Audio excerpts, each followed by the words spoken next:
মালাকুল মাউত ওইভাবে লাঠিতে ভর দেওয়া অবস্থায়, দাঁড়ানো অবস্থায় সাইয়েদনা সুলাইমান আলাইহিস সালামের রূহ কবজ করে নিলেন। এজন্য মৃত্যু যে কেমন এটা উনি জানতেন না। এজন্য আল্লাহ জানিয়ে দিলেন, আদম পৃথিবীতে তুমি 1000 বছর বাঁচবা।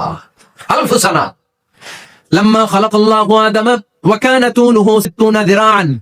বুখারীর বর্ণনা, সাইয়েদনা আদম আলাইহিস সালামকে বানানোর পরে আল্লাহ 60 হাত লম্বা বানালেন। কয় হাত? জোরে বলেন, আরো জোরে।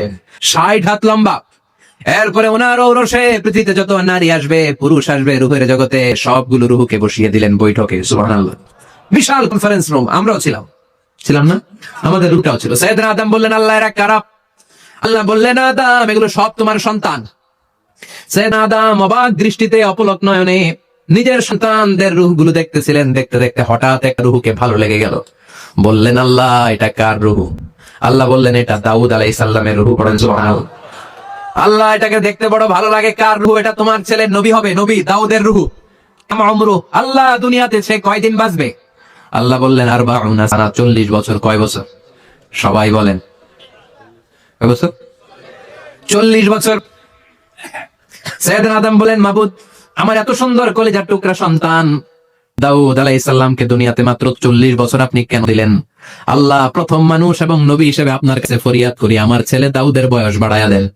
আল্লাহ কয় না, এটা লেখা হয়ে গেছে। রুফিআতিল আকলাম ওয়া জাফফাতিস সুহুফ, লিখে ফেলছি, কলম শুকিয়ে গেছে, কালি শুকিয়ে গেছে, এটা চেঞ্জ করা যাবে। সাইয়েদনা আদম বললেন, আল্লাহ আমি বাঁচবো কয় বছর? কয় তুমি থাকবা কয় বছর? আলফু সানা, 1000 বছর। মনে আছে? আল্লাহ আমার 1000 বছরের দরকার নাই, আমার 1000 বছর থেকে 60 বছর আমার ছেলে দাউদ আমি দিয়ে দিলাম। আদম আলাইহিস সালামের 1000 বছর থেকে 60 বছর যদি দান করে দেয়, ওনার আর কত রইল? 940। আর 60 বছর যদি দাউদ নবীর 40 বছরের সাথে যোগ দেওয়া হয়, উনি পেলেন কয় বছর? 100। সাইয়েদনা আদম পৃথিবীতে আসলেন, এসে থাকতে শুরু করলেন। দিন গড়িয়ে রাত আসে, মাস গড়িয়ে বছর আসে, বছর যায় বছর আসে। ঠিক 940 বছর পর মালাকুল মাউত আদম আলাইহিস সালামের কাছে আসলেন।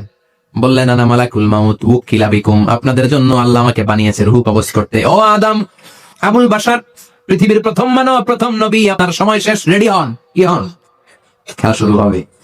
এখনই রূহ কবজ করে নিয়ে যাব। সাইয়েদনা আদম বলে, এখন আসছো কেন? আমার আরো 60 বছর বাকি আছে। মালাকুল মাউত বলে, না, আপনি রূহের জগতে আল্লাহর কাছে আপনার সন্তান দাউদ কয় বছর দিছিলেন? 60 বছর। এর জন্য 940 বছর আপনার জন্য লেখা। আমি এখন আপনার রূহ কবজ করতে চাই। সাইয়েদনা আদম বলে, আমি মানি না, আমি কাউকে দেই নাই। 60 বছর আমি দেই নাই, আমি আরো বাঁচবো, আমি আরো বাঁচবো, 60 বছর আমি বাঁচবো, আমি দেইটাই নাই। নিয়ে যাও। মালাকুল মাউত আল্লাহর যে বলে, আল্লাহ দেয় নাই বলে, আসলে ভুলে গেছে।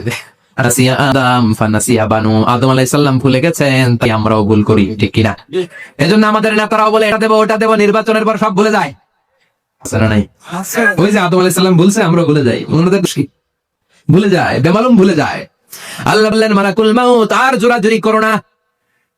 940 নয়, ঠিক 1000 বছর পরে আদমের কাছে যাবা। আমি আমার আদমের ভাগ্যে এই জিনিসটাই রেখে দিয়েছিলাম রে মালাকুল মাউত। আমি আগ থেকে এটাই রেখেছি, আমি জানতাম সে বলে যাবে। চিল্লায় এখন সুবহানাল্লাহ। তার মানে পৃথিবীর সবচাইতে লম্বা মানুষ, 60 হাত লম্বা, শক্তিশালী আদম আলাইহিস সালাম শ্রীলঙ্কাতে এক লাফ দিলে আদামাই চলে যেতেন। সুবহানাল্লাহ। কি লম্বা মানুষ, থাকতে পারছে? কথা নাই। আদম আলাইহিস সালাম চলে গেলেন। ওনার পরের নবী ইদ্রিস আলাইহিস সালাম, উনি মরে নাই। ইদ্রিস আলাইহিস সালাম মরছেন, কে বলছে? উনিও মরেছেন। তবে ওনার মৃত্যুর আজীব এক ঘটনা, অনেক লম্বা কথা। এক ফেরেশতার সাথে ওনার বন্ধুত্ব হয়েছিল। বলেছিলেন, আমি আকাশ দেখতে চাই, আল্লাহর কাছে অনুমতি চাই। আল্লাহ বলল, ঠিক আছে, ইদ্রিসকে আকাশে ঘোরাও। প্রথম আকাশে ঘুরলেন, দ্বিতীয় আকাশে ঘুরলেন, তৃতীয় আকাশে ঘুরলেন, চতুর্থ আকাশে ঘুরলেন। ইন দ্য মিন টাইম চতুর্থ আসমানে মালাকুল মাউত পৃথিবীর দিকে নেমে আসছিল। ওই ফেরেশতা বলে, মালাকুল মাউত আপনি কই যান? মালাকুল মাউত বলে, একটু আগে আল্লাহ ফরমান জারি করেছে, চতুর্থ আসমানে আমার নবী ইদ্রিসের রূহ কবজ করো। সুবহানাল্লাহ।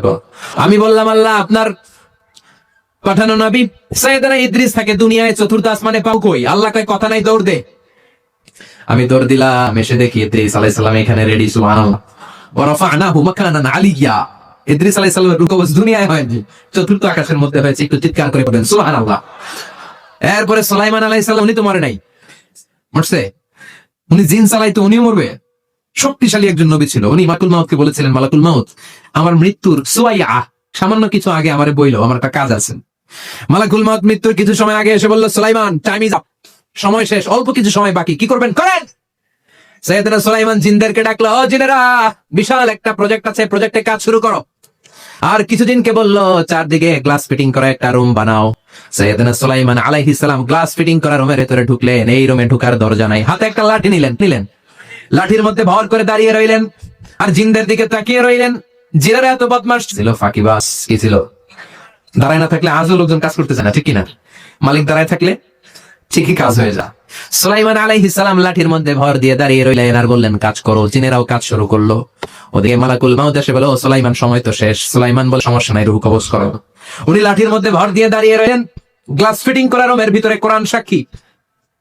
মালাকুল মাউত ওইভাবে লাঠিতে ভর দেওয়া অবস্থায়, দাঁড়ানো অবস্থায় সাইয়েদনা সুলাইমান আলাইহিস সালামের রূহ কবজ করে নিলেন। উনি এমন ভাবে দাঁড়িয়েছেন, রূহ চলে গেল, লাশ হয়ে দাঁড়িয়ে রইলেন। লাঠির মধ্যে দাঁড়িয়ে আছেন, জমিনের মধ্যে লুটিয়ে পড়ে নাই। সুবহানাল্লাহ। জিনগুলো দূর থেকে ভাবলো বস তো দাঁড়ায় আছে। কে দাঁড়ায় আছে? জিনেরা মনে করছে বস দাঁড়ায় আছে, কাজ করতে হবে। করতে করতে পুরা প্রজেক্টের কাজ শেষ। ইন দ্য মিন টাইম জি পোকা, উই পোকা, যেই পোকা কাঠ খেয়ে ফেলে, এই কাঠ খাওয়ার পোকা সুলাইমান আলাইহিস সালাম লাঠির ভেতরে ঢুকে লাঠিও খেয়ে ফেলেছে। সাইয়েদনা সুলাইমান আলাইহিস সালাম ধপাস করে জমিনে পড়েছে। আর জিনেরা একটা হায় হায়, খালি খালি কাম করছে এতদিন। সুবহানাল্লাহ করবেন না? সুলাইমান আলাইহিস সালাম আসতে পারেন, চলে গেলেন। মুসা আলাইহিস সালাম মরছে, উনি মরবে কেন? উনি তো খালি মারে। মরছে এক থাপ্পড়ে, ফেরাউনের বাবুর্চি নাই। মুখের আগে হাত চলতো কয়েকজন, এর মধ্যে মুসা আলাইহিস সালাম আছে না নাই? মালাকুল মাউত মানুষের আকৃতিতে অনুমতি না নিয়ে ঘরের ভেতরে ঢুকে গেল। ঢুকে বলে, আনা মৃত্যুর ফেরেশতা, তো কি চাও? আপনার রূহ কবজ করতে আসছি। কিন্তু মুসা আলাইহিস সালাম দেখতেছেন দিবি একজন মানুষ, কি দেখে?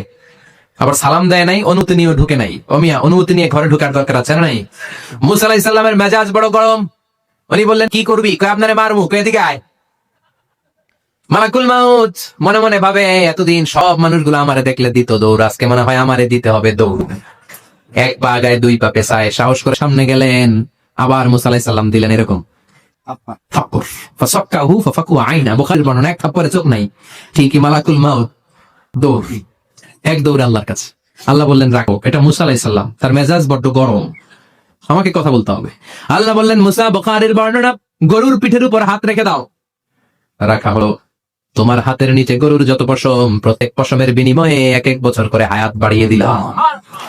মুসা আলাইহিস সালাম অনেক চালাক নবী। উনি বললেন, আল্লাহ, আমার হাতের নিচে যদি গরুর 2000 পশম থাকে, তার মানে 2000 বছর হায়াত বাড়িয়ে দিলেন, কিন্তু এক্সট্রা হায়াত যখন শেষ হয়ে যাবে এরপরে কি হবে? আগে ওইটা বলেন। আল্লাহ বললেন, সুম্মাল মাউত, তারপরে তো মুসা মরতেই হবে, আসতেই হবে। সাইয়েদনা মুসা আলাইহিস সালাম বললেন, দেরির দরকার নাই, এখনই আমি আপনার কাছে চলে যেতে চাই। মালাকুল মাউত মুসা আলাইহিস সালামের রূহ নিয়ে উড়াল দিলেন। সুবহানাল্লাহ।